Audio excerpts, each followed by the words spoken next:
This gospel reminds me of this strange story. Now, I'm going to tell you the story, and you're going to think to yourself, as you probably do every Sunday, what the heck does that have to do with the gospel? So I'll pivot, so try and stay awake.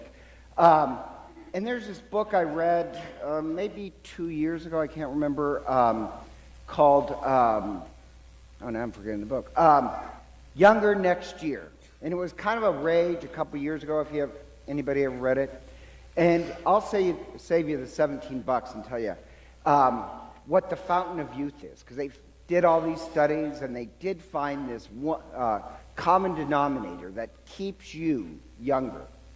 And what it is stay moving.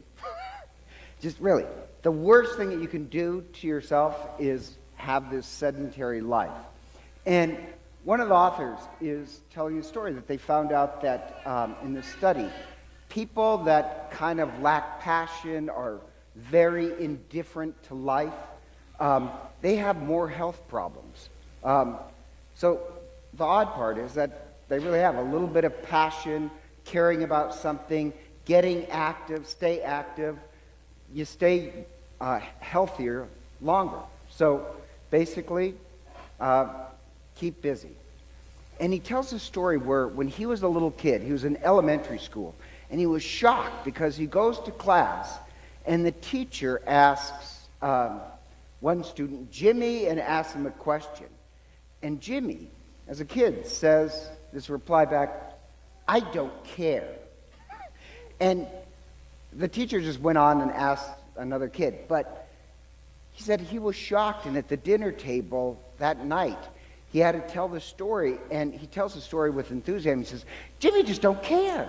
Jimmy just don't care. And so that became kind of this family mantra throughout years. Jimmy just don't care. And that part I love, because Jimmy just doesn't care about anything. And later at a class reunion, he found out Jimmy suffered all these health problems and life was cut short. But Jimmy just don't care. And so a little bit of passion goes a long ways. Indifference kills you. And now, how the heck does that remind me of the parable? Well, the parable is about this great feast, but God is offering this feast to those who actually care. And there's this great feast, and the parable is this great wedding feast. Except a lot of people, everybody's invited. But some people, they don't care. Jimmy just don't care. They're not going to show up. And there's two reasons why they don't show up. And the first reason actually is about bigotry. And the first reading today kind of explains that. So I have to take another detour and explain the first reading. The first reading is God promises that on the mountain of God, Zion, he will gather all people into this huge feast of love. All you have to do is climb the mountain of God. And the mountain of God is Zion. And a little bit of background, I love the idea of Zion. Mount Zion is where the temple was, but also in Judaism, Mount Zion, the top of Mount Zion had this huge rock. And on that rock would be built the temple. Had this huge rock, and the story goes in Judaism that when God created the world, the first ray of sunlight hit that rock on Mount Zion. Or when Abraham sacrifices his Isaac, it's on Mount Zion.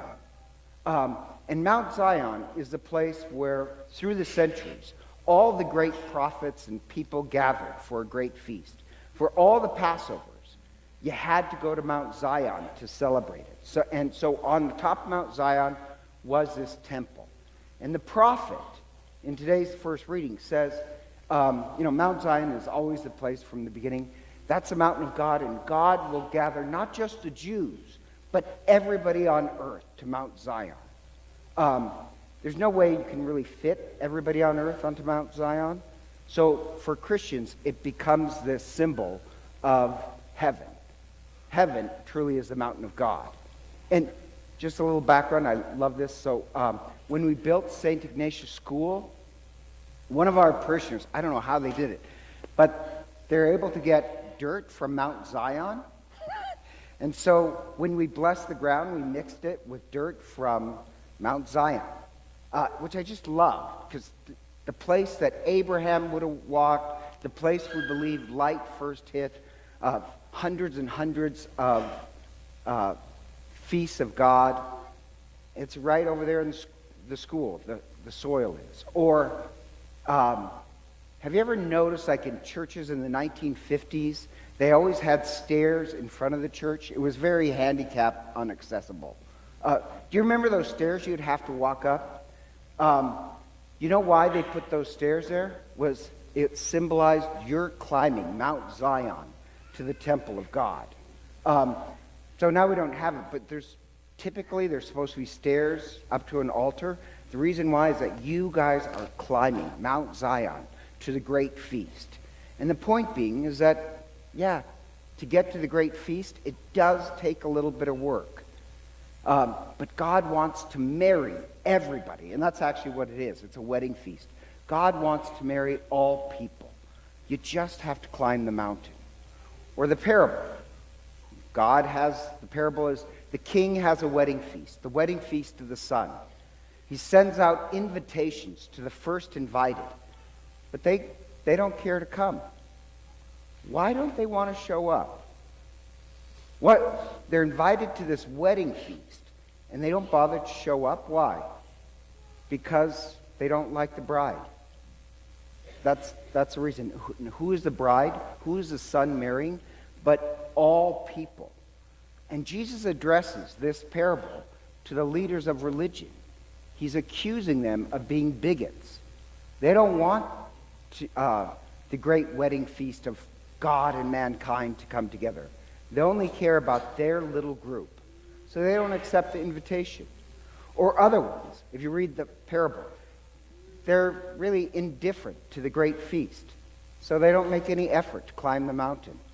They're the Jimmy that just don't care about anything.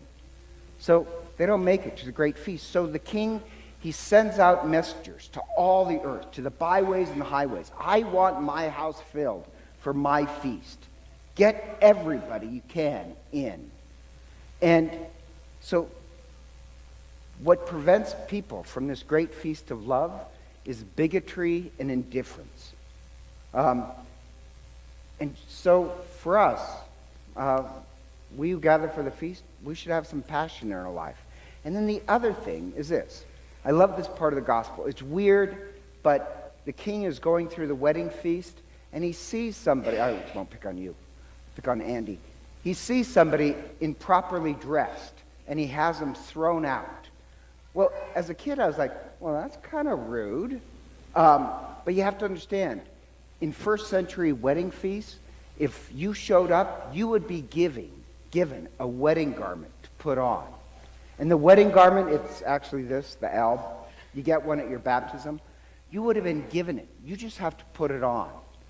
And the wedding garment, it symbolizes putting on the life of Christ, the life of love.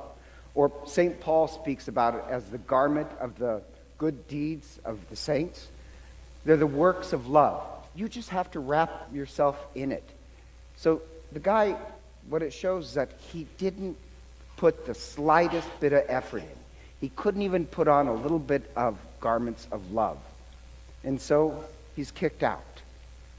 And then it ends really strange with this violence. Now this is a strange parable where soldiers come in and burn their city.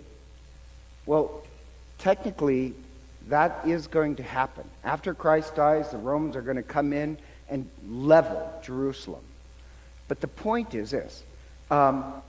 If you're indifferent to life, if you're really indifferent, don't care about anybody but yourself, that is a form of violence in the world. And if that's what you put out, that's what you'll get to feast on. Or if you're a bigot, which is really just caring about your own little group, if you can't try and love all humanity, you're not going to make it to the feast. Bigotry is a form of violence. And so, this sounds strange. The Gospel of Matthew, it is the most violent of all the Gospels. But its point being is this. If you're indifferent, if you just don't care about anybody's life than yourself, that is a form of violence. You won't make it to the great feast.